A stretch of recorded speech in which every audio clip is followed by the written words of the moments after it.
Inilah kabar hari ini. Terima kasih untuk kerabat Sultra lain yang masih setia. Sultra lain untuk Indonesia.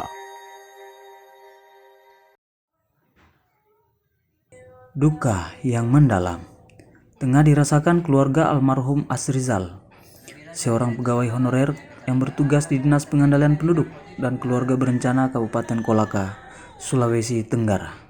Asrizal diketahui jatuh dari ketinggian 8 meter saat hendak memasang baliho kantornya di papan reklame di Jalan Poros Desa Baula, Kecamatan Baula pada Minggu 13 Februari 2022 lalu. Saat awak media menyambangi kediaman Asrizal, terlihat keluarga tak kuasa menahan tangis saat bercerita mengenang sosok almarhum.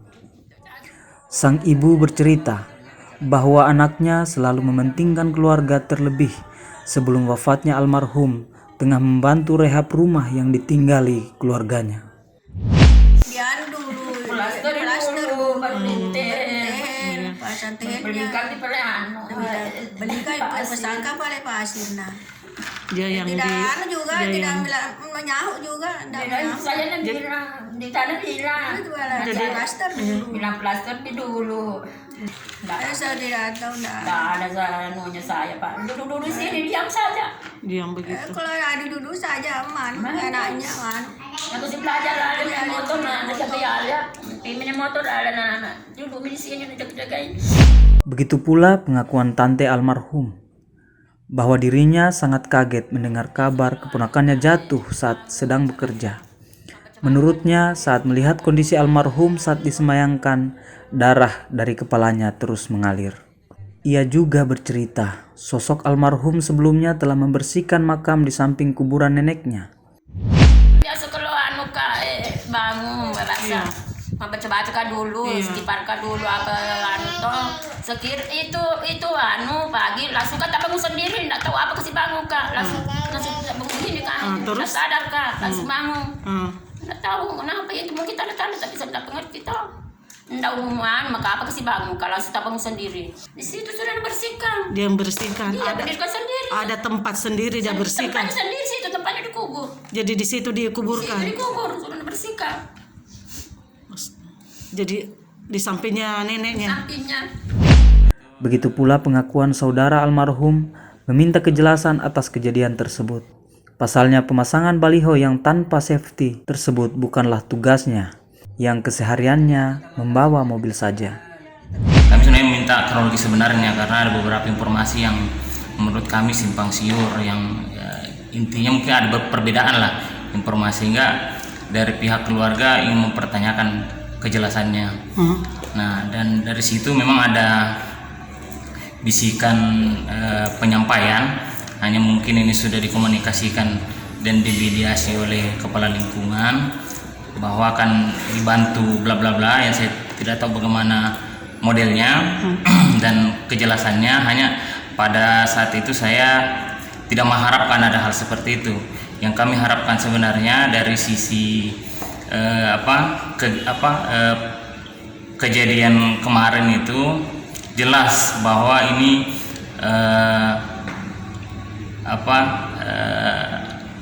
ada kekeliruan atau memang sesuai dengan penyampaian Pak Besar, kalau menurut beliau kegiatan pemasangan baliho ini atas permintaan almarhum.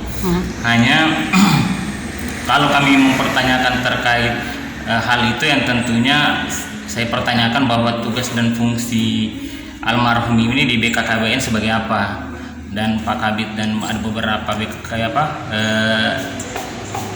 unsur dari BKKBN yang menyampaikan bahwa beliau supir. Nah, saya tanyakan lagi, nah kalau supir layakkah tugasnya memasang baliho? Terungkap pula dari pengakuan istri dari almarhum bahwa sebelum kejadian suaminya ditelepon orang dinas untuk melakukan pemasangan baliho. Malam minggu nelpon. Iya, pas anak telepon. Halo, Rijal. Kenapa Pak? Dari kesibukan hari Minggu? Iya, enggak ada Ci Pak. Kenapa kan Pak? Bilang bisa minta tolong pasang baliho hari Minggu. Iya bisa sih Pak. Iya jam 10 paling kita pergi di.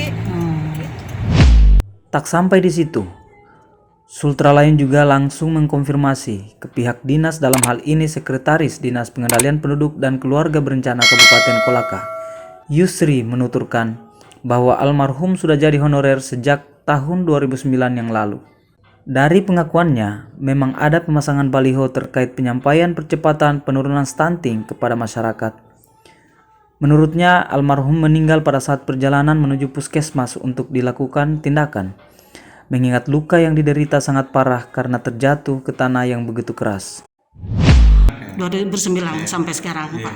Nah, bisa enggak diceritakan kronologisnya seperti apa, Pak? Sehingga ini tewas ini karyawan ini. Hari waktu itu kan kejadiannya hari Minggu. Iya, hari Minggu. Memang ada kegiatan yang selama ini dilakukan, misalnya untuk pemasangan baliho. Iya.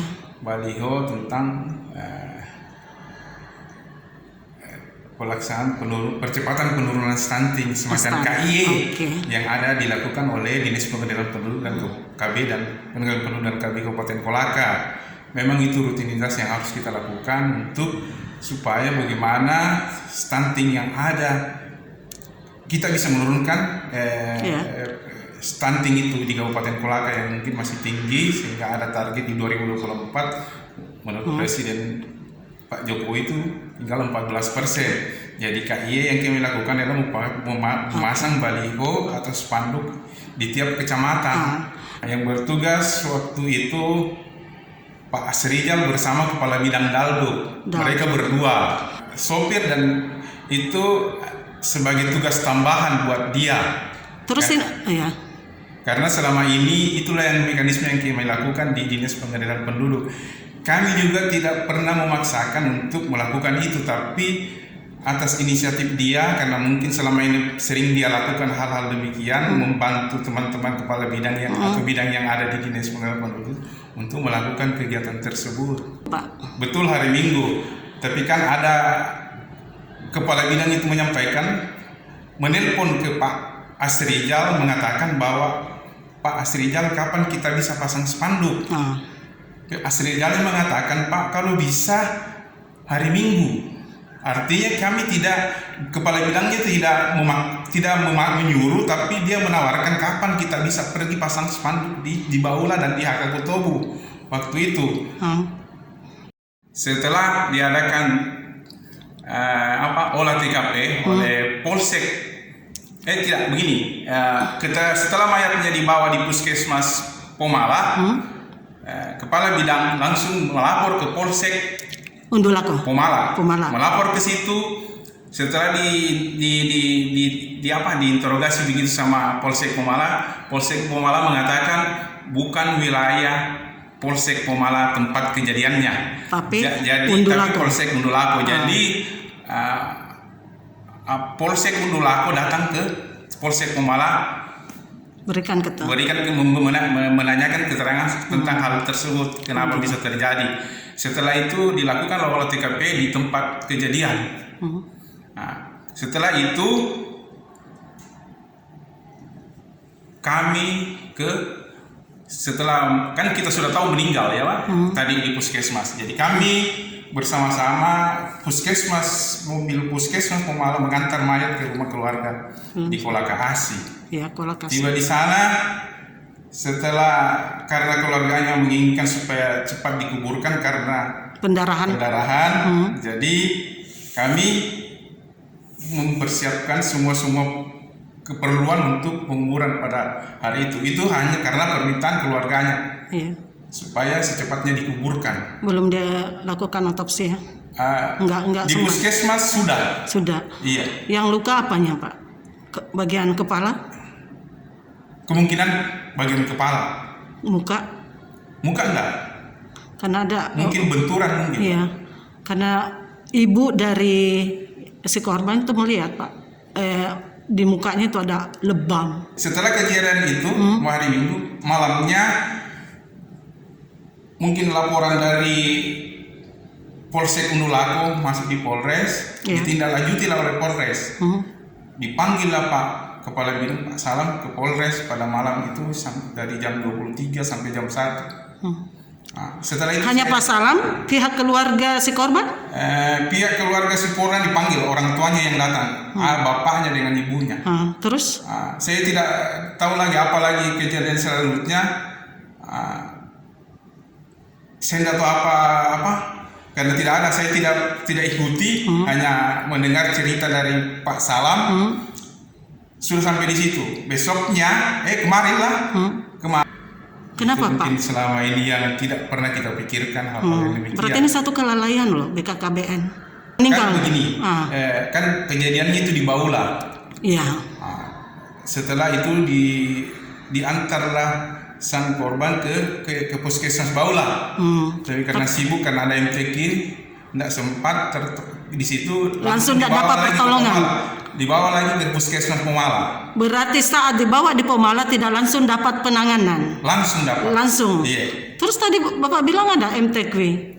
Kan di situ lagi sibuk puskesmasnya, tidak ada. Gitu. Tidak jadi ada langsung ke puskesmas sibuk, langsung ke Pomala. Iya.